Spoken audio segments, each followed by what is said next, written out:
ఆ కుటుంబాలను ఏ విధంగా ఆదుకోవాలి. ఇప్పుడు 17 కుటుంబాలు పూర్తిగా నష్టపోయారు. పిల్లలు ఉన్నారు.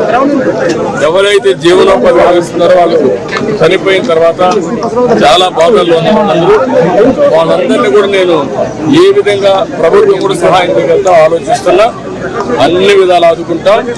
ఇక్కడ మా ఆఫీసర్లు కూడా చెప్పాను, వాళ్ళు కష్టాల్లో వచ్చినప్పుడు కుటుంబ సభ్యులు చనిపోయి మార్చిలో ఉన్నప్పుడు వాళ్ళు గౌరవంగా రిసీవ్ చేసుకొని కనీస సదుపాయాలు కల్పించాలి. అది కూడా చెప్పాను.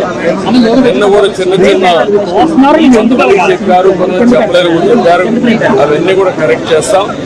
ఏదేమైనా జరిగిన సంఘటన చాలా బాధాకరం. నేను ముందు ఫ్యాక్టరీకి పోకుండా ఇక్కడికి వచ్చానంటే ముందు బాధితులను పరామర్శించి ప్రాణాలకు ఇవ్వాలి, తర్వాత ఫ్యాక్టరీకి సేఫ్టీ ఆడిట్ ఉండాలి, ఇబ్బందిగా ఉండాలి. ఇలాంటి సంఘటనలు పునరావృతం కాకుండా అన్ని చర్యలు తీసుకోవాలి. కుటుంబ సభ్యులను అనుమతించట్లేదు ఆవేదన వ్యక్తం చేస్తున్నారు.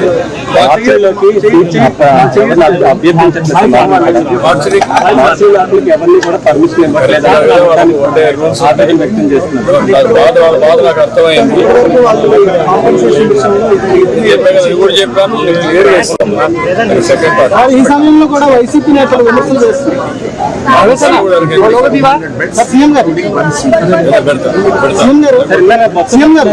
ఈ సమయంలో కూడా నేతలు విమర్శలు చేస్తున్నారు ప్రభుత్వం పైన. వాళ్ళు విమర్శలు చేస్తారు, ప్రజలు అర్థం చేసుకుంటారు. ఇలాంటి తప్పుడు పనులు చేసి మళ్ళా విమర్శించడానికి చేతకాంతనం నేనే బాధ్యత. నేను వచ్చి 60 రోజులు చేతగాని అసమర్థ వల్ల వ్యవస్థ కూలిపోయింది. జరుగుతుంది. ఇల్లు పెట్టుకోవాల్సిన అవసరం. తప్పుడు పనులు చేసేవాళ్ళు ఇట్లే మాట్లాడుతూ ఉంటారు. ఏదో శవాల కాడ వయసులు ఏర్పడిన రకం ఇల్లు మాట్లాడుతుంది. సంఘటన ఏంటి, ఇక్కడ జరిగింది, ఎందుకు జరిగింది, వాళ్ళు ఆదుకునేది అది చేస్తా. మంచి పద్ధతి కాదు. చాలా క్లియర్ చేయండి. ఈ ఘటనకు సంబంధించి జరిగిన వివరాలను ఒక్కసారి గమనిస్తే ఈ ఘటనలో ప్రభుత్వం స్పందించకూడదు అన్న తాపత్రయము ఎక్కువగా కనిపిస్తా ఉంది. ప్రభుత్వం 17 మంది చనిపోతే సాయంత్రం 4 గంటలకు హోంమంత్రి వచ్చి ప్రెస్ మీట్ ను అడ్రస్ చేస్తూ తాను మాట్లాడినప్పుడు కూడా సహాయానికి సంబంధించి పర్యవేక్షించడానికి తాను అనకాపల్లికి వెళ్తున్నాను అన్న మాటలు వాళ్ళ నోట్లో నుంచి రాలేదు. మరో గంట తర్వాత అంటే సాయంత్రం 5 గంటల ప్రాంతంలో కార్మిక శాఖ మంత్రి ఎవరి పరిధిలోకి వస్తుందో, ఈ డైరెక్టర్ ఆఫ్ ఫ్యాక్టరీస్ అనేది ఎవరి పరిధిలోకి వస్తుందో, ఈ కార్మిక శాఖ మంత్రి కూడా ప్రెస్ మీట్ పెట్టి ఎంతమంది చనిపోయారో తెలియలేదు అన్నాడు. వివరాలు లేవు అని మాట్లాడతాడు. తాను కూడా హుటాహుటిన అక్కడికి వెళ్ళాలి అనే తాపత్రయం కూడా చూపించాడు. ఘటన జరిగిన తర్వాత ఘటన స్థలానికి కలెక్టర్ ఎప్పుడు పోయాడు, అధికారులు ఎప్పుడు పోయాడు, కమిషనర్ ఎప్పుడు పోయారు అన్నది ఒక్కసారి గమనిస్తే ఇంకా బాధ కలిగించే అంశాలు. అధికార పార్టీకి సంబంధించిన నాయకులు ఎప్పుడు పోయారు అని చూస్తే ఇంకా బాధ కలిగించే అంశాలు. కనీసం ఘటన జరిగితే కనీసం అంబులెన్స్ ను కూడా కనీసం మొబిలైజ్ చేసి ఆ ప్రాంతానికి తీసుకుని రాని పరిస్థితి. బాధితులు ఎవరైతే ఉన్నారో వాళ్ళందరినీ కూడా కంపెనీకి సంబంధించిన బస్సుల్లో తీసుకొస్తా ఉన్నారు, హాస్పిటల్లోకి తీసుకొని పోయే పరిస్థితి. నేను ఒకసారి తేడా గమనించమని అడుగుతా ఉన్నా. ఇలాంటి ఘటనే ఒకసారి మా ప్రభుత్వ హయాంలో కూడా జరిగింది. ఎల్జీ పాలిమర్స్ అనే ఘటన జరిగింది. కోవిడ్ మహమ్మారి ఉన్న సమయం అది. మేలో జరిగింది. మే 2020 ప్రాంతంలో జరిగింది. ఒకవైపున కోవిడ్ మహమ్మారి ఉంది, ఉన్నప్పటికీ కూడా ప్రభుత్వం ఎలా పలికింది, ఎలా స్పందించింది అని ఒక్కసారి కంపారిజన్ చేయాలి. ఆ ఘటన తెల్లవారుజామున 3:40కి ఘటన జరిగింది. పట్టపగలు కాదు. 5 గంటల కల్లా కలెక్టర్ స్పాట్లోకి వెళ్ళాడు, కమిషనర్ స్పాట్లోకి వెళ్ళాడు. అంబులెన్స్ అప్పటికీ ముమ్మరంగా మోహరించేసాయి. గవర్నమెంట్ అంబులెన్స్ అన్ని కూడా తీసుకొచ్చాయి. ప్రతి బాధితునికి కూడా తోడుగా ఉండే కార్యక్రమం జరిగింది. 6 గంటల కల్లా వైఎస్ఆర్ కాంగ్రెస్ పార్టీకి సంబంధించిన సీనియర్ నాయకులందరూ కూడా స్పాట్ మీదకి వెళ్లారు, తోడుగా ఉండే కార్యక్రమం చేశారు. అదే రోజు 11 గంటల కల్లా, మధ్యాహ్నం కూడా కాదు, మధ్యాహ్నం కాకమునిపే 11 గంటల కల్లా ఏకంగా ముఖ్యమంత్రి అంటే నేనే స్పాట్లోకి రావడం జరిగింది. స్పందించిన తీరు గమనించమని అడుగుతా ఉన్నా. వెంటనే 24 గంటల్లోనే ఏకంగా ₹1 కోటి కాంపన్సేషన్ ప్రకటించిన పరిస్థితులు గతంలో ఎప్పుడు జరగల.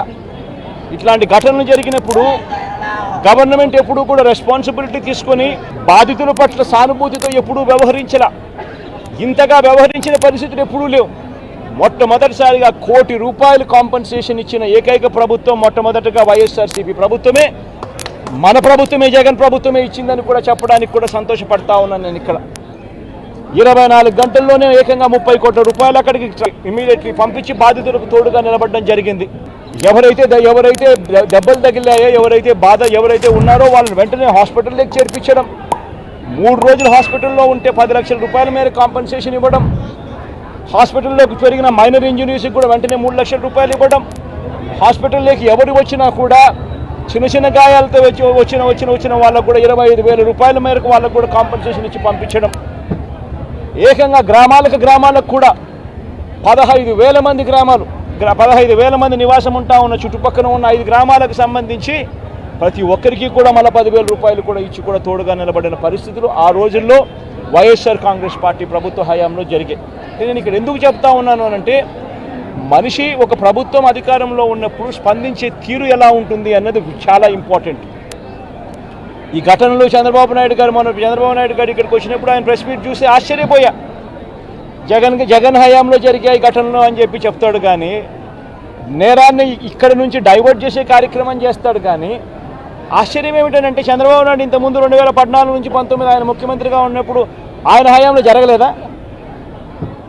ఈ ఘటనలు ఇటువంటివన్నీ ఎవరి హయాంలో అయినా కూడా జరుగుతాయి.